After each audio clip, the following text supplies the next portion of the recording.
Chapter 2, The Growth of the Abbey, Part 2, The Buildings.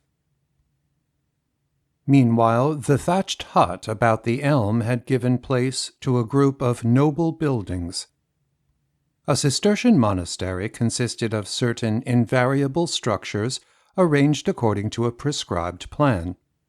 St. Stephen's Abbey of Citeaux, St. Bernard's Abbey of Clairvaux, determined all other abbeys of the order. At the heart of the abbey was the cloister, an open square of green, on whose 4 sides stood the essential monastic houses. On the north was the church. On the east was the chapter house, with a book-room on one side and a parlour on the other, and the dormitory in the 2nd story over all. On the south was the refectory, with the warming-room on one side and the kitchen on the other. On the west was the storehouse, having over it the dormitory of the lay brethren. Outside of this cloister group, wherever it was most convenient, stood an infirmary, and a guest-house, and whatever barns and mills and workshops were needed for the maintenance of the conventual life. During the administration of the first 2 abbots, Richard, 1132 to 1139, who had been the prior at York, and Richard, 1139 to 1143, who had been the sacrist, these buildings were erected, part of wood and part of stone. The architect was Geoffrey of Clairvaux, whom St. Bernard had sent to instruct the monks at their entrance into the order. The stone came from the steep banks of the valley. The labourers were the monks themselves, assisted by their neighbours, some of whom were hired, while others gave their day's work as an investment in the securities of heaven. It is interesting to find that the little company of poor monks, rich in faith, laid out the foundations of their church upon the great lines on which it stands today. Other generations built the chapel of the 9 altars and raised the noble tower, but the vast nave with its transepts was both planned and completed by the men who began the monastery. These large proportions did not necessarily mean that they expected a great number of monks to say their prayers within these wide walls. They were not adjusting the building, after our manner, to the size of the congregation. They were intent upon the glory of God. The church was to be an evidence of their conception of the dignity, the strength, and the splendor of the Christian religion. First they built the chancel, which was pulled down in the next century and built over again larger and finer. There they probably held their services while the masons and the carpenters were busy with the other work. Then they built the transepts, and the south wall of the nave as high as the sills of the windows. Then the lower courses of the west wall.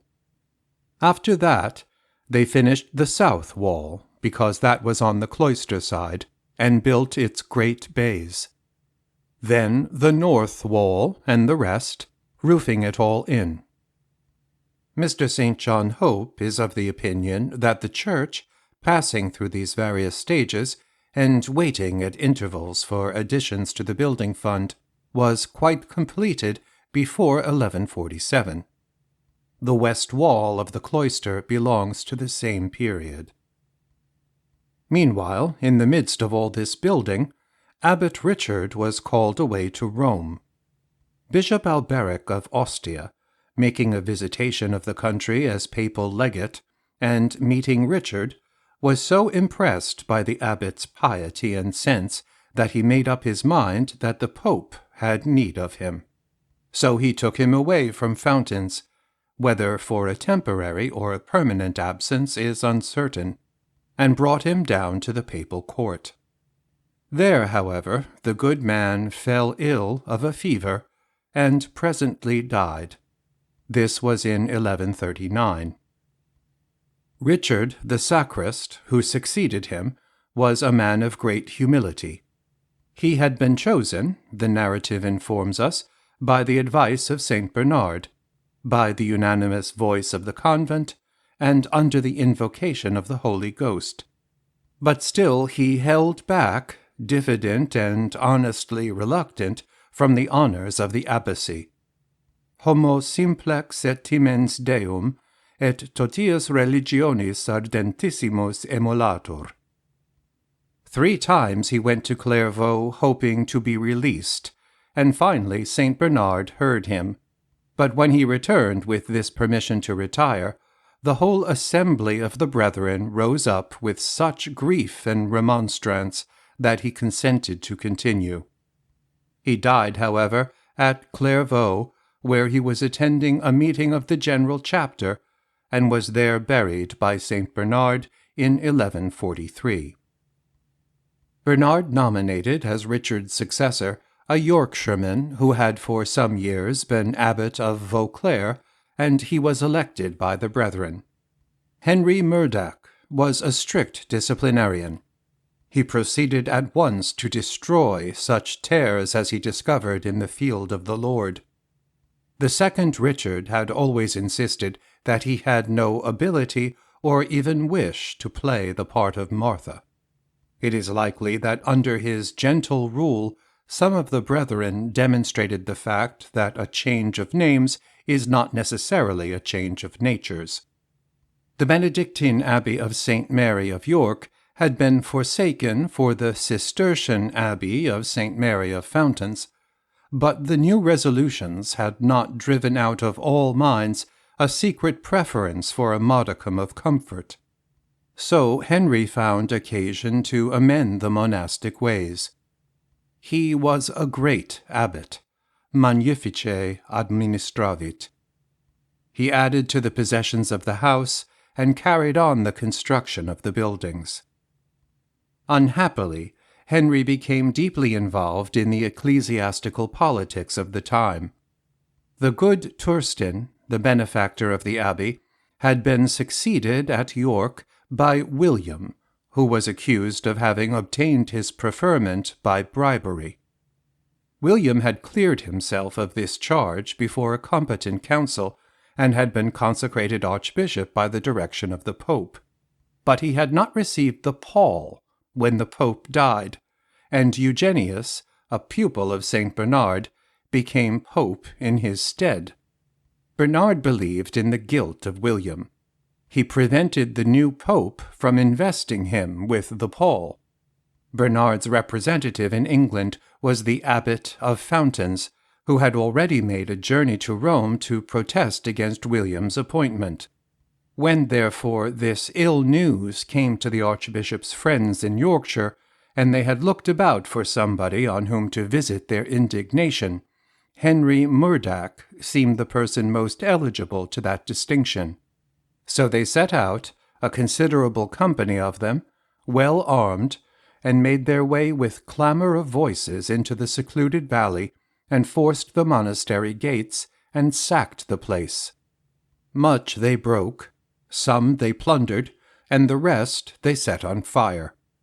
There it blazed, then, that great work, built, as they said, in the sweat of their own brows, in suo sudore constructa. The church, however, escaped great injury. Indeed, the abbot himself, who was lying prostrate at the foot of the altar, was not discovered, being protected by the hand of God. It is likely that the buildings which were thus destroyed were temporary structures, for the most part, made of wood. Whatever damage was done was speedily repaired. The neighbors came in, de vicinia viri fideles, and the reconstruction was undertaken with such zeal that the new was better than the old. Then the chapter house was built, and the dormitory over it, down to the river, and the guest house by the bridge. To this time belong also the north walls of the malt house and the bakehouse. The fire took place in 1146 or 1147. This violence was much more disastrous to the archbishop than to the abbot, for the pope deposed William and confirmed Henry, who was elected in his place. Thus the monastery lost its third abbot. It is interesting to remember that William was vindicated after all. When Henry died in 1153, a friendly pope restored the deposed archbishop to his place. One of William's first acts on entering his diocese was to visit Fountains, to express his contrition for the harm which his friends, without his knowledge, had committed, and to promise proper compensation. When he died, he was enrolled among the saints, and the abbot of Fountains was one of the judges who decided that he was worthy to be canonized. This was Abbot Richard, who had two predecessors with brief terms, Maurice and Thorold. Richard had a long and troubled rule. Our ancient enemy, the devil, disquieted by the peace of the Holy House, tempted the brethren, who behaved so proudly towards the abbot that he had to expel some of them. After that, the Lord blessed him abundantly. So he died in 1170, and was buried in the new chapter house, the first of 19 abbots who were to lie there under the monks' feet. Robert of Pipwell was the next abbot. He was a strenuous person, strenuae administravit, says the narrative, and again, multa strenuae gesit in administratione sua. He is praised for many virtues, and among others for his zeal for building, but the particular additions which he made are not named. He beautified the church, and erected sumptuous buildings, probably the southern range of the cloister, the refectory side, and the western guest-house. The northern part of the west wall of the cellarium appears to have been made about this time. William of Newminster, 1179 to 1190, and Ralph Haggett of Kirkstall, 1190 to 1203, carried on the abbey into the 13th century, but without any notable, or at least discernible, erection of buildings. With William's administration, old Serlo's narrative stops. He praises William, but says that he may perhaps, forsitan, have been just a shade too strict. The acts of Ralph are described by Hugh of Kirkstall, who has written up to this point at Serlo's dictation. Here, says Hugh, the old man made an end of speaking. You yourself, says Serlo, know well what to say about the holy abbot Ralph.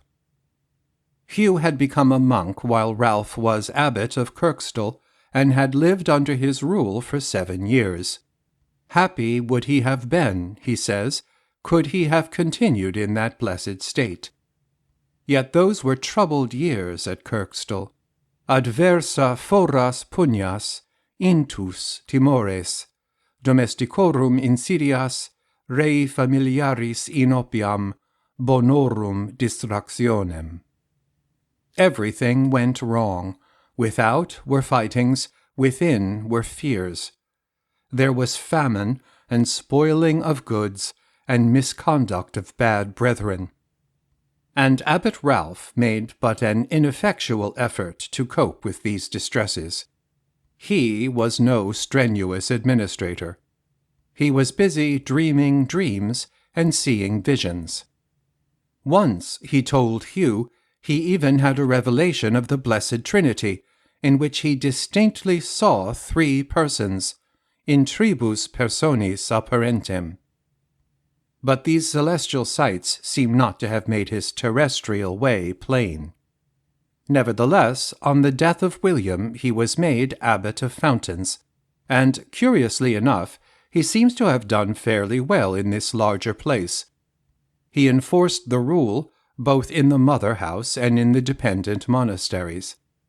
He was particularly kind to the poor, who, on the occasion of a famine and a fever, flocked to the abbey gates and were lodged there by the abbot in huts made of branches of the neighboring trees, where physicians and priests ministered unto them.